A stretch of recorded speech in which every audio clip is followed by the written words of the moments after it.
Boa tarde a todos, é um gosto estar aqui, embora estejamos em ambiente intimista. Agradeço ao Centro de Investigação, na pessoa do seu diretor, o professor Joaquim Vicente Rodrigues, Martinho Vicente Rodrigues, peço desculpa, o convite. É com gosto que aqui estou, desta vez, deste lado. Espero que seja uma sessão participada. Uma das minhas grandes referências intelectuais, Umberto Eco, num ensaio famoso, A Crítica da Imagem, dizia que a imagem não corresponde necessariamente à realidade, no sentido em que ela não é transparente sobre a realidade. Semiólogos anteriores a Eco, como Charles Peirce, eu suponho que isto para as pessoas do marketing não seja conversa estranha. Não é para não. Tanto Charles Peirce como Charles Morris diziam que a imagem correspondia necessariamente ao seu referente. O exemplo clássico que se costuma dar é a imagem de uma zebra para igual à zebra. O Eco, no último slide, já vai ver que não. O Eco, neste seu ensaio muito conhecido e que é considerado um dos textos fundadores da semiótica visual, vai reverter isso e dizer que a imagem tem grande parte de interpretação. Nós vemos a imagem com os nossos filtros, e daí que nem todos vemos o mesmo. Ou dito de outra maneira, nós não vemos com os olhos, vemos com a consciência. E é porque vemos com a consciência que a imagem pode ser um instrumento na modelação das consciências. Eu quero fazer uma ressalva. Eu não vou falar aqui de manipulações de imagens, nem de algoritmos, nem de não sei o quê. Vou falar daquilo que eu chamo de imagens honestas, que são aquilo que são. Foram fotografias tiradas pelas pessoas que lá estão referidas, nas datas que lá estão referidas. Nada daquilo é manipulado. Isso é outro departamento, poderá ficar para outra oportunidade, para outra pessoa, mas não vou tratar de nada disso aqui. E também quero fazer uma advertência. Há aqui algumas imagens chocantes, mas às vezes a realidade é dura. Esta foto de uma mãe e de um filho, eu tenho uma fotografia parecida com a minha mãe, embora tirada nos anos 60, esta é dos anos 50. Seria uma foto vulgar, familiar, se não se dá a particularidade do filho ter sido assassinado, muito jovem, e de a mãe ter reagido a esse assassinato com uma coragem realmente extraordinária, de ter mudado toda a sua vida e de ter ajudado a construir uma causa. A causa são os direitos cívicos nos Estados Unidos. O filho chama-se Emmett Louis Till, morreu em 1955, assassinado aos 14 anos. A mãe chama-se Mamie é mesmo o nome dela, não é diminutivo de nada. Mamie Elizabeth Till. Ela depois teve vários apelidos, acabou imóvel porque casou várias vezes. Aqui penso que era Bradley. Morreu aos 82 anos, já no início dos anos 2000. Ambos são medalha de ouro do Congresso dos Estados Unidos, atribuída postumamente em 2022, aos dois simultaneamente. Então, o que é que aconteceu? Eles eram uma família de Chicago, o filho já tinha nascido em Chicago, a mãe não. A mãe era originária do Mississippi, tinha ido muito pequena para Chicago, fazendo com 2 anos, porque a sua família se mudou para o norte dos Estados Unidos, naquilo que é o movimento migratório conhecido como a Grande Migração, The Great Migration, que foi a migração dos negros do sul dos Estados Unidos para o norte, porque o norte industrializado oferecia mais oportunidades de trabalho e, por outro lado, era uma sociedade mais aberta, porque eles no sul eram altamente segregados. Já vamos ver umas coisas bem mazinhas dessa segregação, que não era só desconfiança, nem só verbal, era bastante duro. Portanto, a mãe, quando tinha 2 anos, foi com a sua família para o norte e teve uma particularidade que é importante para perceber este caso. Ao contrário da maioria das raparigas negras daquele tempo, ela nasceu em 21, acho eu. Ao contrário das raparigas negras daquele tempo, ela estudou. e agarrou-se muito aos estudos depois do divórcio dos pais. Foi no ano em que ela se formou numa high school, que é o equivalente ao nosso ensino secundário, na sua escola formaram-se 4 pessoas negras. E ela foi uma delas e com nota A. Só para não perderem. À data dos acontecimentos, a mãe trabalhava como escriturária nos arquivos do exército americano.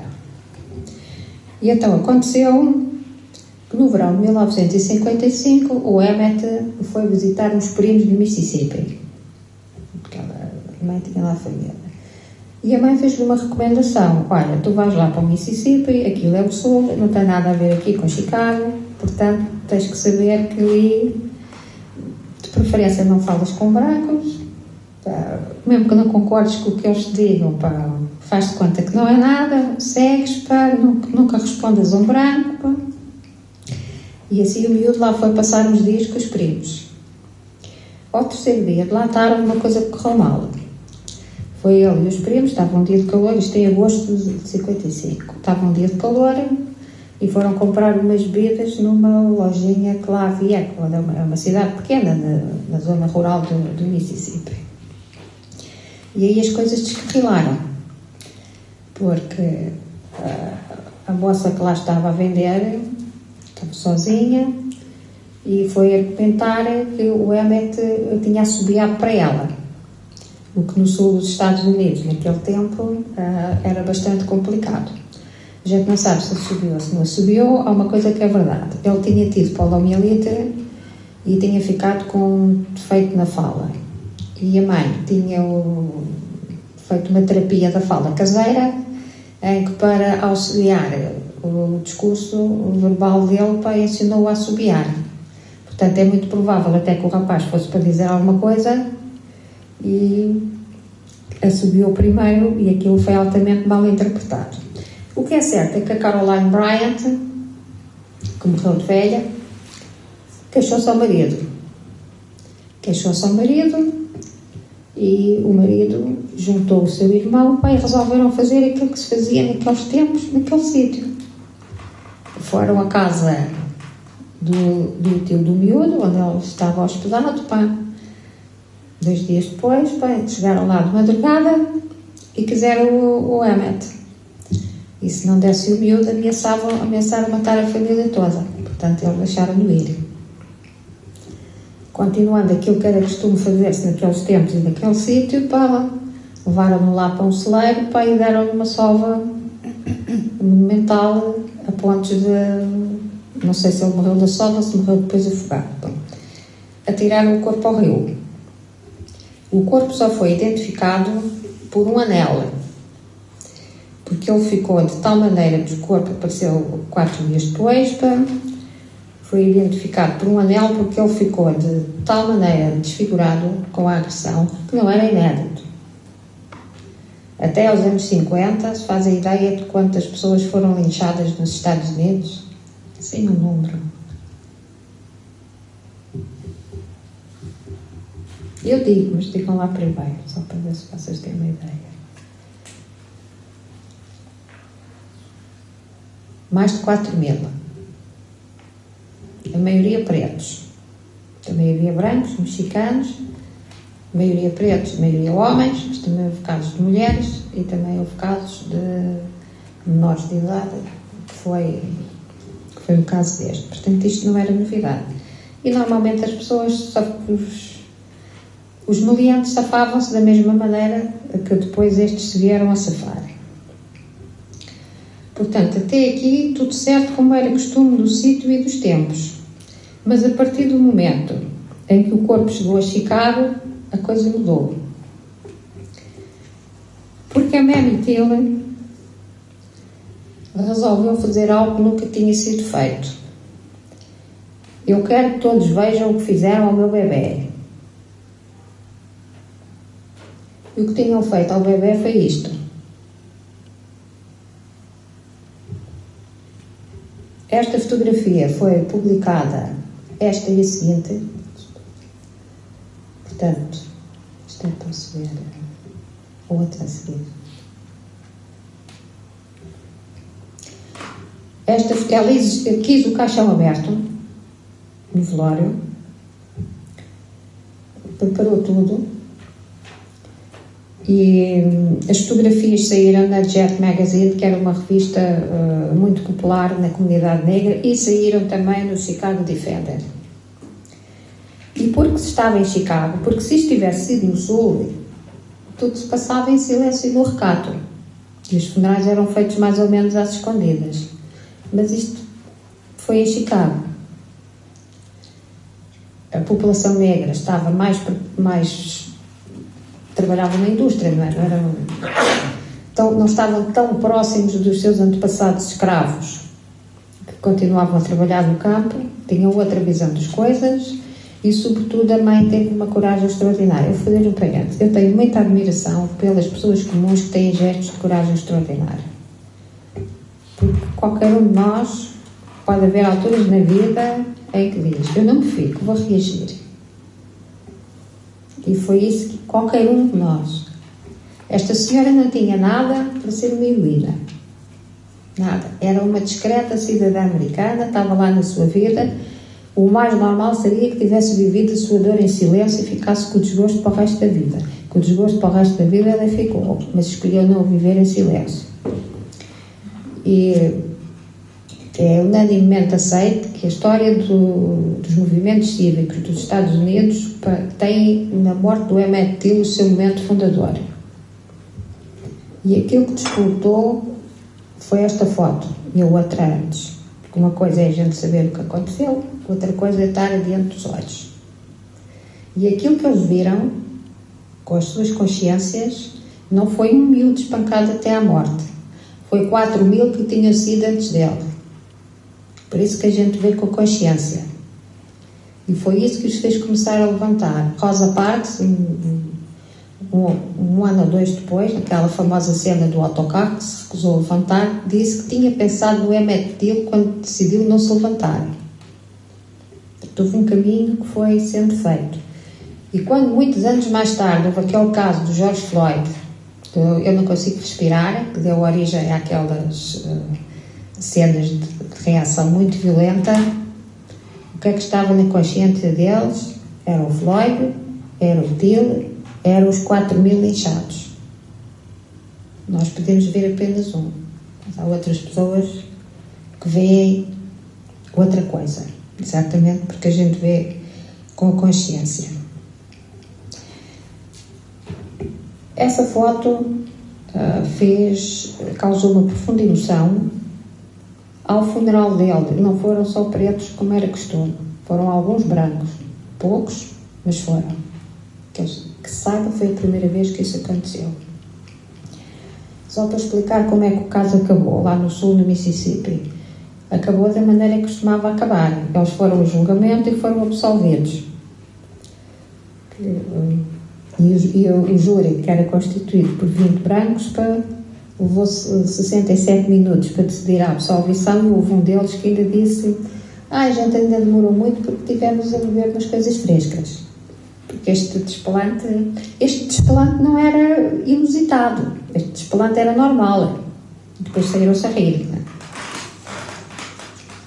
Lá no norte é que as coisas... A Caroline Bryant, no fim da vida, ela morreu já com 88 anos, disse que a Itália não queria que eles o matassem, não sei o quê, mas pronto, isso já foi no fim.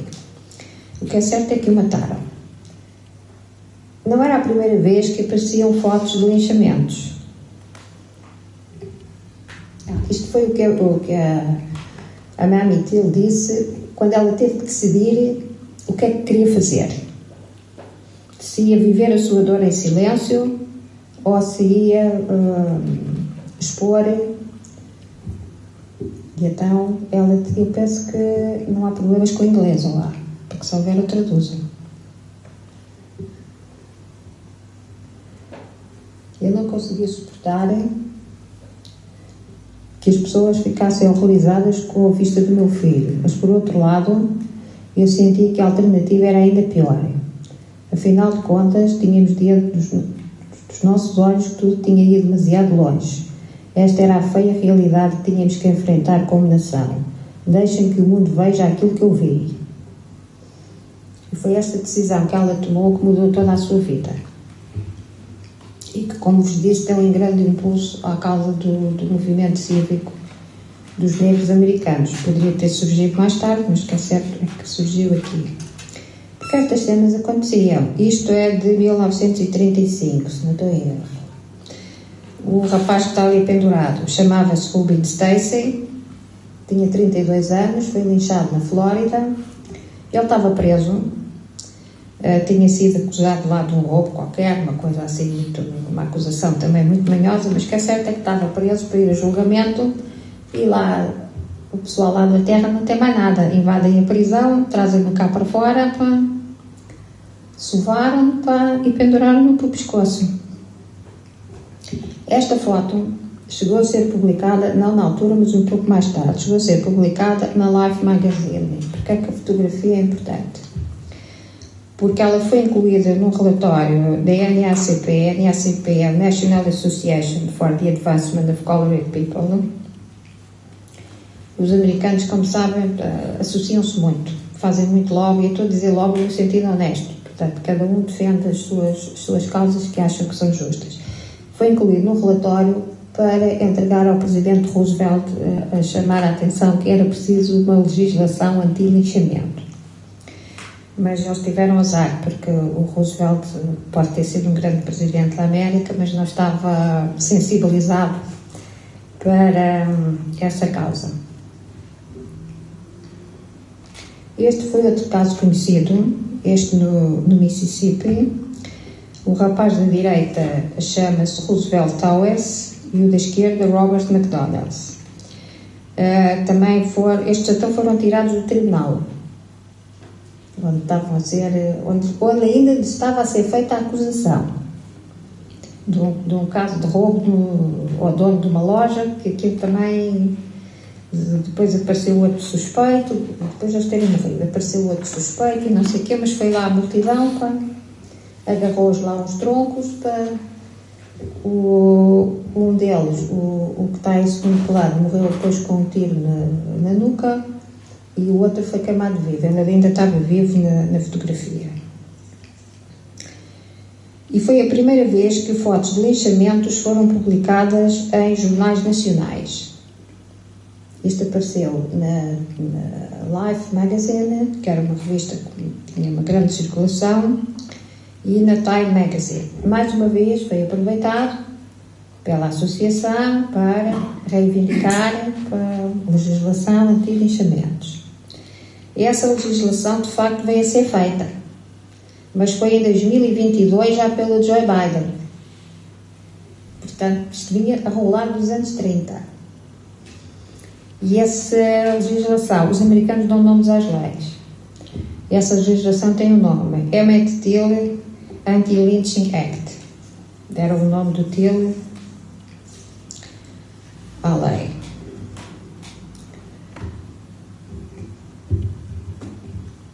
O funeral do Emmett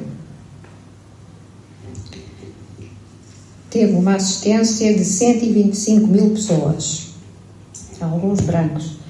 E teve 3 ou 4 dias para o corpo em velório. Há uma fotografia que eu não pus, mas a mãe preparou aquilo tão bem que, portanto, o caixão aberto e na tampa do caixão tinha várias fotografias, tinha 3 fotografias dele. Aquela duas delas que eu mostrei mais para trás. Portanto, aquela em que ele está com a mãe, a outra que está sozinho, exatamente para as pessoas verem o contraste. No primeiro dia do velório, que já tinham sido as fotografias, apareceram 10 mil pessoas. A Mamie Till percebeu que estava ali a formar um movimento e estava, não senhor, nem fecha do caixão, nem o funeral é já amanhã. E aguentou o tempo que conseguiu aguentar. Foram 125 mil pessoas ao funeral. No final do julgamento, isto é a Mamie Till, no final do julgamento, porque ela foi ao Mississippi assistir ao julgamento, aquela pouca vergonha, ela aqui mudou, deixou de ser uma escriturária, de ser uma pessoa anónima, e tornou-se conferencista e, vulgarmente se chama, ativista pelos direitos cívicos. Passou a percorrer todos os Estados Unidos, a chamar a atenção para este problema e a contar a história do filho. E quem pagava era a tal associação NAACP. E assim, estas coisas fazem escola. E, portanto, percebeu-se que a fotografia, eu não sei se é uma arma, acho uma palavra muito forte, mas pelo menos é um instrumento. Que as fotografias podem entrar fundo na consciência das pessoas e podem ser trabalhadas para entrar fundo. Wanda, pode ir outra vez para a fotografia do caixão. Essa. O que é que esta fotografia tem de especial em relação à dos outros 2 negros que foram linchados?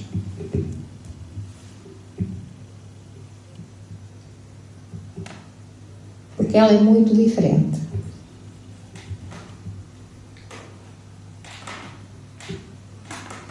São todos gente. Foram todos linchados. Porque ele ficou transfigurado. Mas a novidade não é essa. É que as fotografias, eu vou usar a terminologia em inglês, mas explico. Podem ser shotted ou staged. Shotted é tirado no momento. Vai ali, uma pessoa, há ali uma confusão na rua, vai lá um fotógrafo e tira uma fotografia. Staged é quando é preparado para ser fotografado. Esta foi staged. Ela preparou aquilo ao pormenor. As outras não. Estava lá o desgraçado pendurado, os outros amarrados aos troncos e alguém se lembrou de fotografar.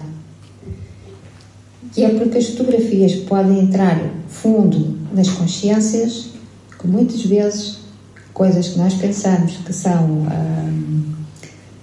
tiradas na altura, não são nada tiradas na altura. Tudo aquilo foi preparado. E eu não estou a dizer isto no sentido negativo, atenção. É uma questão de vermos a diferença. As coisas que a Mami Til fez, vocês que são de marketing. Esta senhora podia não saber de marketing, mas que fez tudo certo, fez. Ela preparou tudo ao pormenor. É uma coisa espantosa. Eu volto a dizer, isto não tem uma carga negativa. Estar a dizer que foi encenado, é no sentido que foi preparado para ser fotografado. E já agora, em termos de coisas, chama-se isso pseudo-acontecimento. Pode ser agora. Não, mais. A My Line. Essa. Portanto, a fotografia do Til fez o caminho que tinha que fazer. A gente depois sabe o desenvolvimento. A partir da Rosa Parks foi a história da ponte da Selma Bridge a Montgomery, o Martin Luther King, 10 anos mais tarde, e tudo o que se seguiu. Na Guerra do Vietnã tivemos algo parecido. Esta é uma fotografia do massacre de My Lai, onde agora fala-se muito nos crimes de guerra. Eu cá não conheço nenhuma guerra que não tenha crimes de guerra. Cada uma não devia acontecer, mas devia acontecer, mas acontece. Eu não sei, não há fotografias de Vietnã, em 72, mas eu suponho que não fosse um cenário muito diferente do que está aqui. Há quem diga, embora eu depois já li a argumentação contrária e concordo com a argumentação contrária, mas há muita ideia que os americanos perderam a guerra, ou começaram a perder a guerra do Vietnã, porque a guerra foi mostrada na televisão, tanto das atrocidades como dos soldados. Isso é uma tese, acho eu, demasiado simplista. Acho que as guerras não se perdem, mas está aqui quem entenda mais de coisas militares do que eu. De qualquer modo, isto causou grande comoção nos Estados Unidos, fez o seu caminho também nos movimentos contra a guerra do Vietnã. Esta ainda é mais conhecida. Esta fotografia ganhou 2 prémios importantes, ganhou o Pulitzer de fotografia e ganhou o WordPress Photo em 73, portanto no ano seguinte. E hoje, quando falamos em guerra do Vietnã, é complicado lembrarmos disso sem pensarmos nestas duas fotos. E agora uma que nos diz muito diretamente respeito. Esta é na Etiópia, naquela grande fome que lá houve, e houve um senhor que ficou tão impressionado com esta foto e com outras, chamava-se Bob Geldof, e fez aquele concerto Live Aid para angariar dinheiro para levar alimentos para lá. Quem tem idade para se lembrar do concerto sabe que aquilo... Quem é que se lembra? Quem não se lembra, porque ainda não tinha nascido e demorou muitos anos para nascer, o Live Aid foi um concerto de rock com os grupos mais famosos da altura, portanto Queen, Pink Floyd, por aí, que foi feito em duas cidades simultaneamente, em Londres e em Filadélfia. E até aconteceu, na altura o avião Concorde ainda funcionava, levava 3 horas para atravessar o Atlântico, e aconteceu que grupos que atuaram em Londres foram depois atuar em Filadélfia e ao contrário. Aquilo tinha associado uma recolha de fundos, e a partir da atuação dos Queen as pessoas começaram a telefonar e começou a cair imenso dinheiro, depois compraram alimentos para enviar lá para a Etiópia. Mas foi a partir das fotos. Porque quando não vemos é como se nem existisse. Quando a gente não vê, nada nos toca. E podem-se passar as maiores atrocidades. E às vezes a gente até vê, mas o volume de informação é tanto que... Agora é que é. Esta é que nos diz muito. Esta é a fotografia de Timor a partir do vídeo, porque isto foi filmado no cemitério de Santa Cruz, em 91. Ora, Timor estava ocupado pela Indonésia desde 1975 e era uma causa perdida. Ninguém ligava nenhuma a Portugal, é que isso é que era. De vez em quando os portugueses, os nossos sucessivos ministros dos negócios estrangeiros, os nossos sucessivos embaixadores na ONU, de vez em quando diziam qualquer coisa, os indonésios não ligavam a nenhuma e assim se vivia. E já toda a gente tinha dado a causa de Timor como perdida.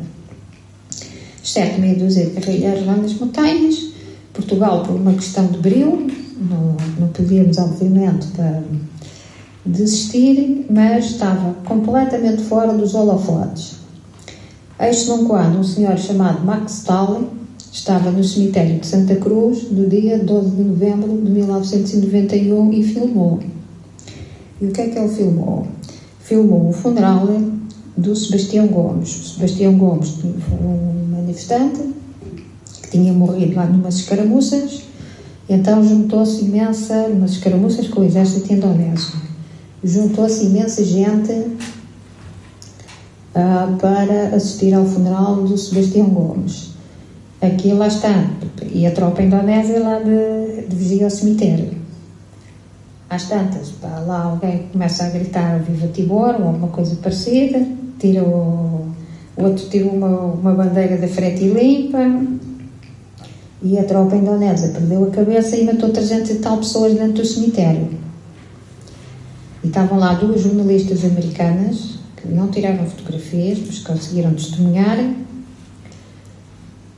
e o Max Tal filmou em videotape, que era o que se usava na altura. Não havia telemóveis. Há um mundo antes dos telemóveis. Havia mundo antes dos telemóveis. E depois se escondeu, porque obviamente que ele não ia sair do cemitério com as cassetes, né? Enterrou-as lá no cemitério e combinou com um conhecido dele: olha, eu deixei ali enterrado, vais lá buscar, porque se for lá eles desconfiam, vais lá buscar para a gente fazer sair isto de Timor. E assim foi. O conhecido dele lá foi buscar e estas imagens começaram a ser divulgadas. Foram divulgadas em Portugal, nos Estados Unidos. Aí Portugal já tinha imagens para mostrar. É porque até aí, por mais que a gente manifestasse e argumentasse, não havia imagens. E quando não se vê é complicado. Pode-se ter toda a razão do mundo, mas quando o nosso cérebro processa a imagem 60 mil vezes mais rápido, sim, 60 mil vezes mais rápido que o texto. Na realidade, nós processamos texto como se fosse imagem. Processamos os bocadinhos, depois reconstituímos outra vez e é que sai o texto. O texto é muito mais difícil de processar. Daí o sucesso dos TikToks e dos Instagrams e dessas coisas. Mas o texto é que dá desenvolvimento e elasticidade mental. Por outro lado, a imagem também apela muito mais à emoção. Isto foi, nos Estados Unidos, como eles são sempre muito rápidos a reagir, foi logo formada uma associação de apoio a Timor. Até porque a diáspora timorense também estava por todo o lado. E apareceram associações de grupos de apoio a Timor em Portugal, na Austrália, no Japão, na Alemanha, na Malásia, na Irlanda, no Brasil, e a coisa foi-se avolumando. E eram estas imagens que o António Monteiro, quando era embaixador na ONU, levava para confrontar os seus colegas indonésios. E foram estas imagens que ajudaram a levantar a causa de Timor, a ponto de depois, em 99, ter sido feito um referendo para eles decidirem se queriam ou não queriam ser independentes, e decidiram ser independentes. E em 96,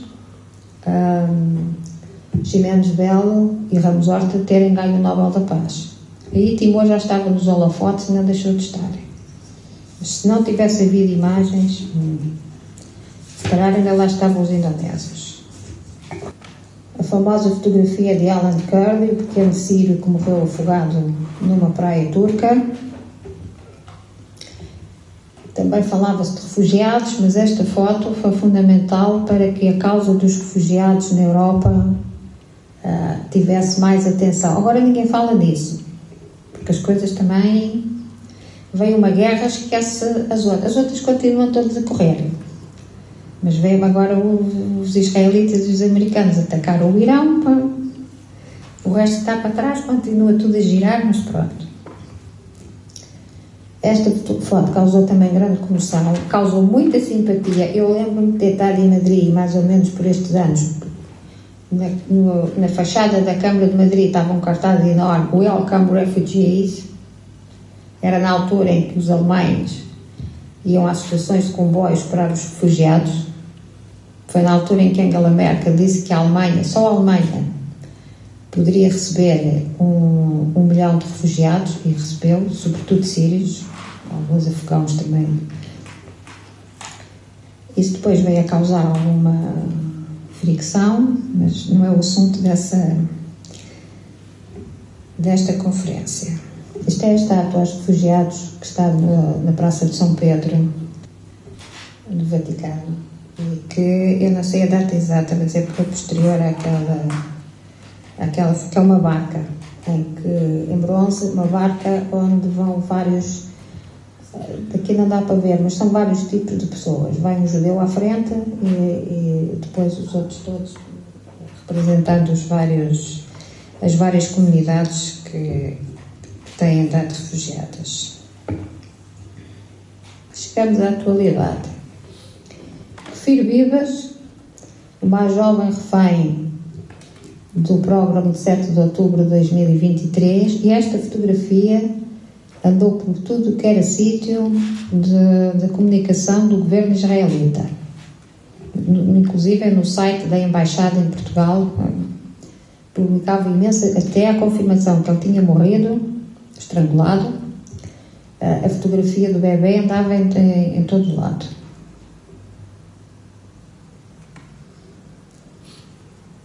Este é o Kfir, o irmão Ariel e a mãe Shiri, quando foram raptados.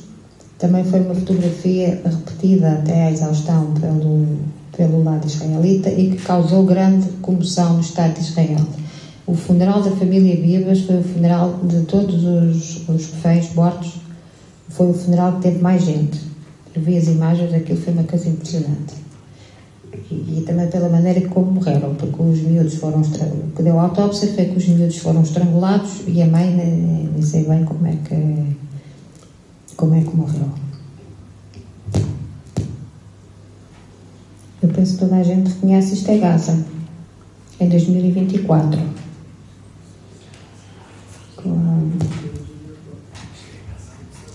E são estas fotografias de Gaza que têm levado a que se criasse a ideia que Gaza é um genocídio. Eu não sei se esse não é, Há uma coisa que eu sei. Gaza é uma zona urbana. Tem a segunda maior densidade populacional do mundo.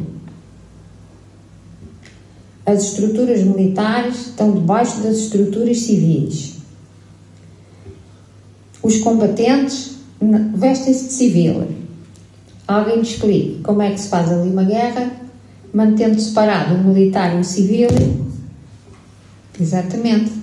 Se os de lá foram os primeiros a misturar. Israel ataca os hospitais, pois o que é que está lá de baixo? É que um hospital, a partir do momento em que é usado como instalação militar, deixa de ser hospital. Não é bonito. Se calhar não deviam lá ter ido. Se calhar não deviam ter lá ido instalar nada. E depois as consequências é sempre 55 mil mortos em Gaza. Eu acredito que sim. Agora pergunto eu, quantos é que são combatentes? Ou há 55 mil mortos civis? Pois. Mas enquanto as coisas se passam em Gaza, ali não muito longe, passa-se isto. Esta fotografia ganhou também o prémio Pulitzer, é de uma menina do Iémen, e eu agora vou dar alguns números. Toda a gente conhece os 55 mil mortos de Gaza, civis e combatentes misturados. Então, e quantos mortos tem a guerra civil do Iémen entre 2014 e 2021? Porque de 21 para cá ainda não estão contados. Até eu digo, 380 mil. Dos quais 85 mil crianças morreram de fome. Os números são da Save the Children. Esta menina acabou por morrer. Tinha 7 anos.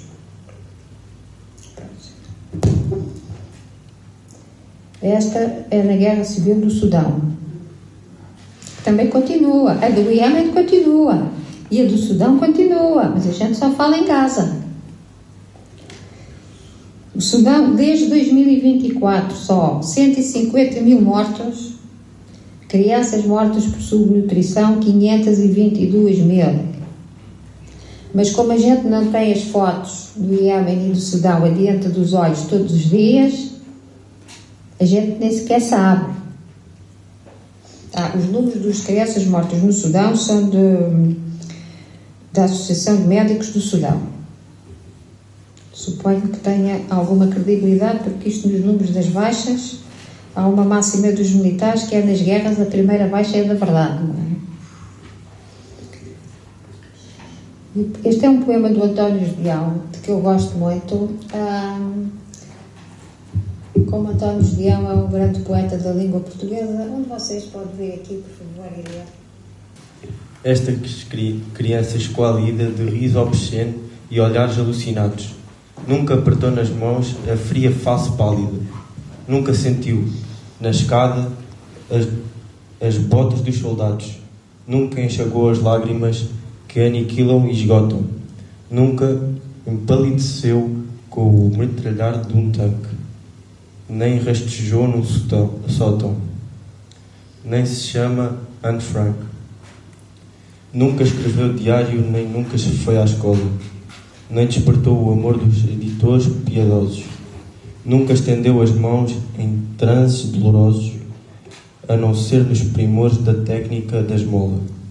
Batem-lhe, pisam-na, insultam-na, sem que ninguém se importe, e ela, raivosa e pálida, morde, estrebucha, cospe, odeia até à morte, pobre criança esqualida.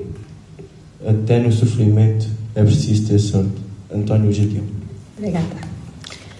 Até no sofrimento é preciso ter sorte, ou seja, é preciso ser visto, é preciso existir imagem, que essa imagem seja constantemente divulgada, porque hoje já não basta existir imagem, é preciso estar sempre a aparecer. E por cada Anne Frank há muitos milhares que são exatamente isso, que não têm sorte no sofrimento. Há muitos milhares hoje, os anónimos de Gaza, sem dúvida, mas ali ao lado, no Iémen, no Sudão, as coisas não deixam de se passar, não é porque não olharmos para lá que as coisas deixam de acontecer. Disse eu que as imagens agitam consciências e também ajudam a galvanizar as consciências e os povos. escolhi 3 imagens de 3 içares de bandeira em ocasiões diferentes, porque cada uma destas fotografias tem uma história muito engraçada. Todas elas são staged, ou seja, e algumas são staged 2 vezes, ou seja, não foi tirada a fotografia no momento em que aquilo aconteceu. Esta é uma reconstituição, isto é a famosa içar da bandeira a Iwo Jima. Estava a guerra a decorrer no Pacífico e estava muito complicada, mais complicada do que na Europa. Era preciso mostrar que os americanos estavam defendentes do lançamento da bomba atómica. Aliás, uma das razões para o lançamento da bomba atómica foi que se poupava 1 milhão de vidas de soldados americanos, porque os japoneses estavam a dar muita luta. E é fácil a gente criticar o lançamento das bombas atómicas quando não tivemos que tomar a decisão. Então morria mais de 1 milhão, ou 1,5 milhão, sendo que na Europa a guerra tinha acabado. Seja como for, esta ilha é uma ilha pequena, mas que foi difícil de conquistar e, portanto, o primeiro impulso, quando alguém chega ao sítio numa situação de guerra, é pôr a bandeira do seu país. E eles puseram, mas não foi fotografado na altura. Depois o exército americano achou, para dar um sinal de testemunho da bravura americana e que se ia conseguir, que era melhor tirar a fotografia outra vez. E foi isso que foi feito. Lá foram lá os mesmos, até há uma discussão se os 5 desta foto, parece que há um que não estava no momento original. E lá foi o senhor fotógrafo, lá ensaiaram o que tinham que ensaiar e tiraram a fotografia, porque a fotografia é uma fotografia icónica nos Estados Unidos. E puxou pela moral não só das tropas como da população americana. Esta ainda é mais engraçada. Esta é o hastear da bandeira da União Soviética no cimo do Reichstag em Berlim, que foi hasteada, salvo erro, a 30 de abril.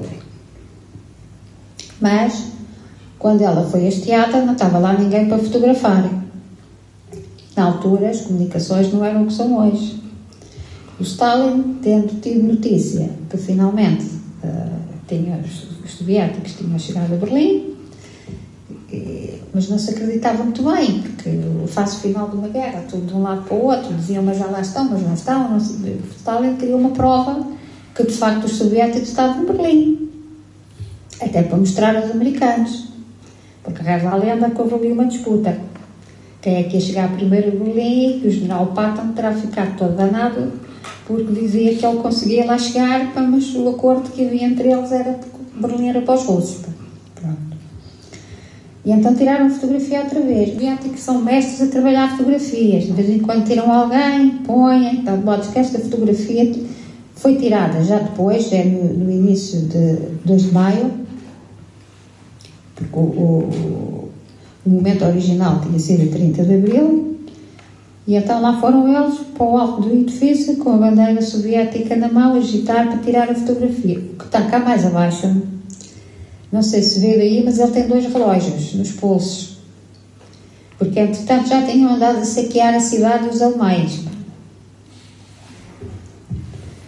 Ora, o Stalin, quando viu aquilo, mandou apagar os relógios, que não queria que os russos passassem por gatunos. De andar a roubar o inimigo depois de os ter vencido na guerra. A próxima. Esta, sendo o momento original, também foi staged. Alguém mandou tirar. Isto é, no final da Guerra da Independência de Israel. Isto era hoje é a cidade de Eilat, era não me lembro do nome árabe, mas era um posto que havia lá mesmo no extremo sul, em frente à Aqaba, que só tinha lá um posto de polícia. Mas era simbólico conquistar aquele espaço, porque era sinal que estava a guerra concluída em termos de território. E então alguém ligou lá no comando do exército israelita, ligou para lá, para vocês vão lá pôr a bandeira. Mas nós já temos bandeira, o país estava no princípio, temos bandeira, não interessa, façam, desembrulhem-se. E então o que é que eles fizeram? Agarraram um lençol e pintaram. Um lençol branco, tinha lá uma lata de tinta azul, pintaram. Não sei se dá para ver, isto chama-se ink flag, a bandeira de tinta. Mas a estrela de David não está como é agora, só com o contorno, está cheia. E pronto, e lá foi o capitão, que agora não me lembro o nome, a subir ao mastro para desfraldar a bandeira de Israel, para eles verem que... para galvanizar a população israelita que tinha chegado ao extremo sul.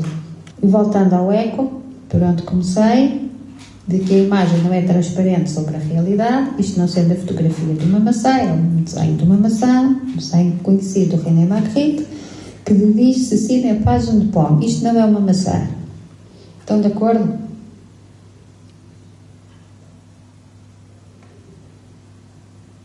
Vocês aí ao fundo. Isto é uma maçã ou não é?